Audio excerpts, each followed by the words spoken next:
falei nesse espaço de que, ao longo desses últimos anos, a Argentina, através de sua política externa, através das suas medidas protecionistas, as barreiras que tem imposto a produtos brasileiros, está acabando com o Mercosul. A Argentina está enfraquecendo o Mercosul.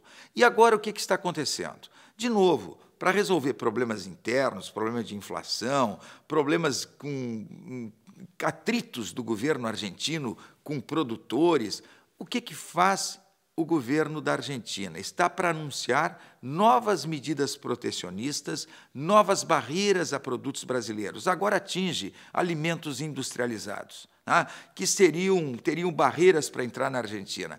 Isto é um absurdo. Isto depõe contra o Mercosul, contra o nosso bloco regional. Isto exige que o governo brasileiro tenha medidas rápidas, não aceitando essas barreiras e até com represálias a isto, porque esse nosso comércio Brasil-Argentina é de duas mãos. A Argentina também precisa que o Brasil continue importando seu trigo, continue importando produtos argentinos. Então, nós não podemos assistir medidas como essa, protecionistas, absurdas, que atentam contra setores da indústria nacional, da produção nacional, sem que o governo tome medidas rápidas e duras. Nós não podemos ver a destruição do Mercosul, porque um dos membros do nosso bloco regional parece que não enxerga a importância de termos um bloco fortalecido que ganhe a Argentina, ganhe o Brasil, ganhe o Paraguai, ganhe o Uruguai dentro desta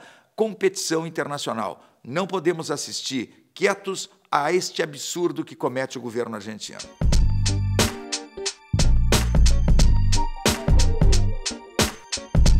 E continua bastante preocupante o cenário de problemas financeiros enfrentados pelos países do chamado Grupo dos PIGs: Portugal, Irlanda, Itália, Grécia e Espanha.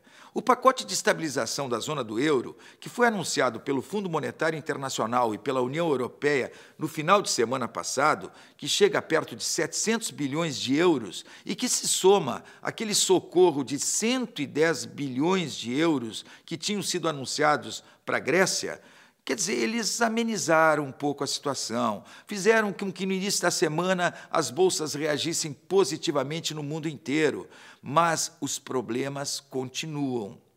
Nós temos aí uma situação de insolvência de alguns países que estão repercutindo em todas as nações europeias, em toda a comunidade europeia, e nós podemos ainda ter novas turbulências por conta do grande déficit desses países. A Grécia tem um déficit de 13% do PIB, a Inglaterra 14% do seu PIB, a Irlanda 12%, a Espanha 12% de déficit do PIB, a França 8%, Portugal 8% e a Itália 5%.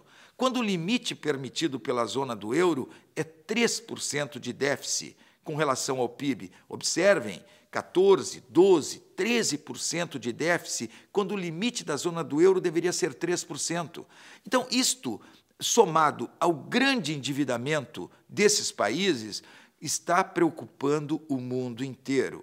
O socorro de 750 bilhões de euros ameniza o problema, mas não resolve. Poderemos ter turbulências nas próximas semanas que, atingindo o mundo, repercutem no Brasil. Não tenha dúvida que nós, que estamos com uma economia estabilizada, com indicadores macroeconômicos muito positivos, que saímos fortalecidos da crise internacional, que temos aí 250 bilhões de dólares de reservas, estamos preparados para enfrentar mais uma crise internacional. Mas, sem dúvida, essa crise ela repercutirá no Brasil, se ela realmente se desencadear, repercutirá no Brasil e nós não teremos um crescimento, se isto acontecer, de 6,5% ou 7% do PIB, como é a expectativa de todos. Então, temos que estar preparados para que o desdobramento da crise na Europa ela possa realmente acontecer, atingir o mundo inteiro e ter repercussão no Brasil.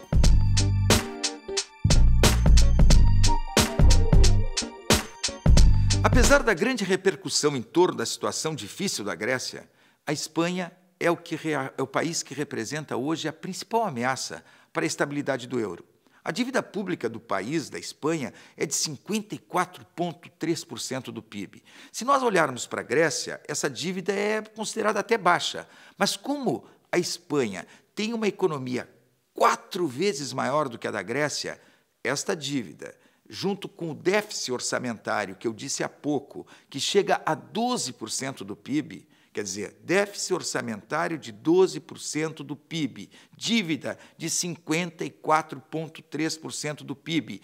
Isto, para uma economia forte como a da Espanha, é algo que atemoriza e que mostra que nós temos um problema muito sério que poderá ser desencadeado nas próximas semanas com o agravamento da situação da Espanha. Observem, sabe quantas pessoas têm desempregadas na Espanha hoje? Nada mais, nada menos do que 4 milhões de espanhóis estão sem emprego, uma taxa que chega a 20% de desempregados.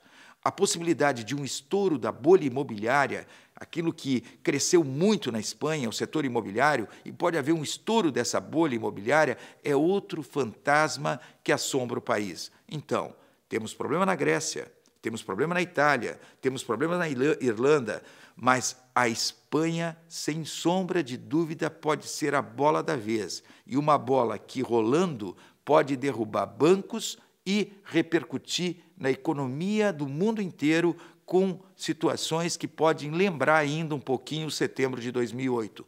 Tomara que isso não ocorra, mas a ameaça existe.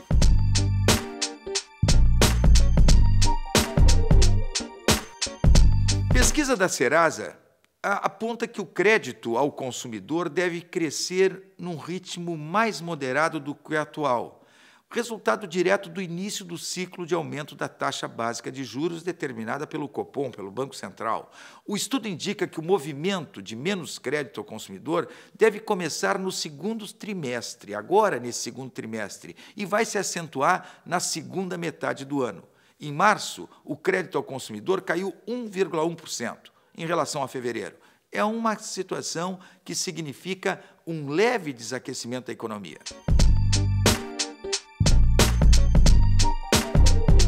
Já dados do Banco Central indicam que os juros reais médios praticados no Brasil em 2009, e esse juro para pessoas jurídicas, para as empresas, giraram em média mais de 30 pontos percentuais acima dos praticados em países concorrentes. Preste atenção, o juro para as empresas no Brasil, eles tiveram um crescimento levando a 30% maior esse juro do que em países concorrentes. Um estudo da Fundação Getúlio Vargas apurou que a prática de juros reais de 30% a mais acaba gerando um custo financeiro do capital de giro de 8,35%.